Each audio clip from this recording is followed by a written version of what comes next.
কোনো রকম গ্যাস জ্বালানোর ঝামেলা ছাড়াই আজকে আমি বানিয়ে দেখাবো rasmalai roll. Hello friends, Mithu Kitchen ব্লগসে আপনাদের স্বাগত। আজকে আমি বানিয়ে দেখাবো মালাই রোল বা রসমালাই রোল বা কেশর কালাকাঁদ রোল।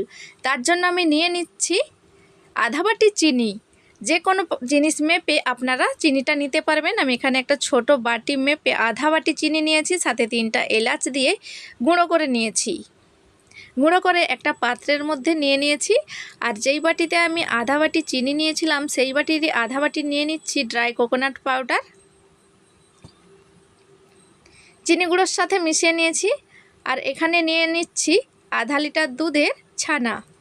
ভালো করে জলটা ঝরিয়ে নিতে হবে। চাইলে একসাথে এই শুকনো উপকরণগুলো মিক্সার গ্রাইন্ডারে গ্রাইন্ড করে নিতে পারবেন, কিন্তু এখানে আমি আলাদা করে গ্রাইন্ড করে নিয়েছি। ছানাটাকে আমি আলাদা করে গ্রাইন্ড করে নিয়েছি। দেখুন, এইবার আমি উপকরণটা এই শুকনো উপকরণের মধ্যে মিশিয়ে নিচ্ছি।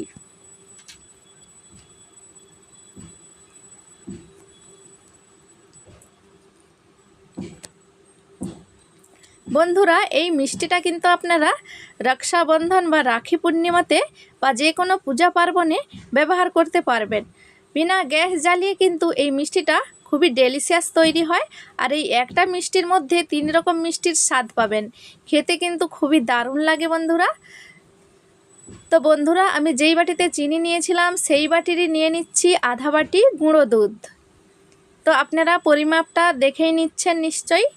আমি সব কিছু মেপেই দিয়ে দিচ্ছি উপকরণগুলো। সব কিছু উপকরণ মেপে নিলে কিন্তু রেসিপিটা বানাতে সুবিধে হয়। তারপরে 1 চিমটে নিয়ে নিয়েছি অরেঞ্জ ফুড কালার। চাইলে আপনারা ইয়েলো ফুড কালার নিতে পারেন, কিংবা দুধে ভেজানো কেশরটাও দিতে পারবেন। তো ভালো করে আমি মিশিয়ে নিচ্ছি, হাত দিয়ে মেখে নিচ্ছি শুকনো উপকরণগুলোকে। আমি কিন্তু এখানে আলাদা করে পনিরটাকে গুঁড়ো করে নিয়েছিলাম বা বেটে নিয়েছিলাম। চাইলে আপনারা একসাথে এই মিক্সার গ্রাইন্ডারে কিন্তু উপকরণগুলোকে বেটে নিতে পারবেন। কোনো রকম জল ছাড়াই কিন্তু বাটতে হবে বন্ধুরা। তো থালার মধ্যে দেখুন এভাবে মেখে নিচ্ছি। প্রথমে মনে হবে যেন মাখতে মাখতে যেন শুকনো আছে, আরও কিছু লিকুইড পদার্থ লাগবে, কিন্তু এই রকম না বন্ধুরা। এভাবে মাখতে মাখতে দেখবেন একটা পর্যায়ে কিন্তু একটা ডো তৈরি হয়ে যাবে।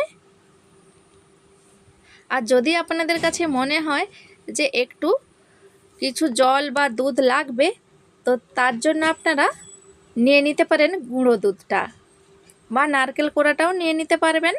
এখানে কোনো রকম লিকুইড জিনিসের কোনো দরকার হবে না। দেখুন বন্ধুরা, হাত দিয়ে মাখতে মাখতে কিন্তু একটা পর্যায়ে খুবই ভালোভাবে মাখা হয়ে গেছে। তো বন্ধুরা, এখানে আমার মনে হচ্ছে যেন চটচটের ডো তৈরি হয়ে গেছে। তো তার জন্য আমি আরও একটা 10 টাকার মিল্ক পাউডারের প্যাকেট কেটে দিয়ে দিচ্ছি। দিয়ে ভালো করে এভাবে করে একটু মেখে নিচ্ছি। এভাবে করে হাত দিয়ে ভালো করে আমি মেখে নিচ্ছি। কোনো রকম ঘি লাগবে না, এভাবেই মাখতে হবে বন্ধুরা। কোনো রকম গ্যাস না জ্বালিয়ে এত দামি মিষ্টি এভাবে বাড়িতেই খুব সহজেই খুবই কম সময়ের মধ্যে তৈরি করে নিতে পারবেন আপনারা। যে কোনো একবার দেখাতেই যে কেউ বানিয়ে নিতে পারবে এই মিষ্টিটা। তো ফ্রেন্ডস, আপনারা পুরো ভিডিওটা দেখতে থাকুন প্রথম থেকে লাস্ট পর্যন্ত, নাহলে কিন্তু বুঝতে পারবেন না যে আমি কিভাবে বানিয়েছি। আর ভিডিওটি দেখে ভালো লেগে থাকলে লাইক কমেন্ট শেয়ার করে চ্যানেলটিকে সাবস্ক্রাইব করার অনুরোধ রইল। তো ডোটা আমি তৈরি করে নিয়েছি। তারপরে একটা আমি চিক নিয়েছি। চাইলে আপনারা বাটার পেপার নিতে পারেন। তার মধ্যে সামান্য একটু ঘি এভাবে মেখে দিয়েছি। তারপরে এই ডোটাকে আমি হাত দিয়ে ভালো করে রোল তৈরি করে নেব।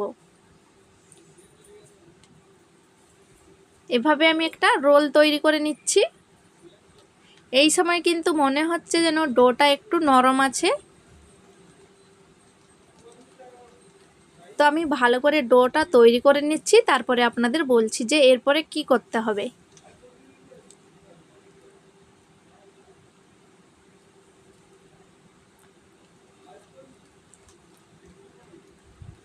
আমি ভালো করে সমানভাবে একটা ডো ভালো করে তৈরি করে নিয়েছি।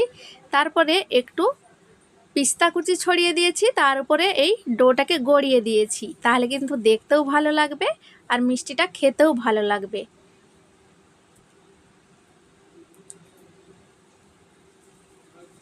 দেখুন এভাবে করে সমানভাবে রোলটা তৈরি করে নিয়েছি। আর এই পিস্তা বাদামের জন্য এর কালারটাও দারুণ এসেছে। তারপরে এই চিকের মধ্যে আমি ভালো করে রোল করে নিচ্ছি বা মুড়ে নিচ্ছি। এভাবে করে সাবধানে, কিন্তু এই সময় ডোটা নরম থাকে, তাই সাবধানে রোলটা করে নিতে হবে। আপনারা বাটার পেপারে করলে খুবই ভালো হয়। আমি এখানে পলিথিনে তৈরি করছি। তো দেখুন বন্ধুরা, আমি রোলটা খুব ভালো করে নিয়েছি। তারপর আমি 1 ঘন্টার মতো ফ্রিজে রেখে দেব, তাহলে কিন্তু ডোটা ভালোভাবে সেট হয়ে যাবে। আপনাদের কাছে হাতে যদি সময় থাকে ডোটা ফ্রিজে রেখে দিতে পারবেন 1 ঘন্টার মতো, তাহলে কিন্তু ডোটা ভালোভাবে সেট হয়ে ডোটা শক্ত হয়ে যাবে, তবে মিষ্টিটা কিন্তু দারুণ হবে। তো আমার কাছে হাতে একটু কম টাইম ছিল, যেহেতু কারেন্টটা চলে গিয়েছিল, তার জন্য আমি বেশি সময় রাখতে পারিনি। তো আমি এই মিষ্টিটা আপনাদের কেটে দেখাচ্ছি যে কতটা দারুণ হয়েছে। আমি আধা ঘন্টার মতো বাইরেই রেখেছিলাম। তারপরে আমি এভাবে চাকুর সাহায্যে কেটে দিয়ে একটা প্লেটের মধ্যে সাজিয়ে দিচ্ছি। দেখুন বন্ধুরা কতটা সুন্দর লাগছে দেখতে, খেতে কিন্তু অসাধারণ লাগবে। একবার বানিয়ে দেখুন। এই মিষ্টির মধ্যে 3 রকম মিষ্টির স্বাদ পাবেন বন্ধুরা আপনারা। উপর থেকে আবার পেস্তা কুচি ছড়িয়ে দিচ্ছি, যাতে মিষ্টিটা আরও দারুণ লাগে দেখতে।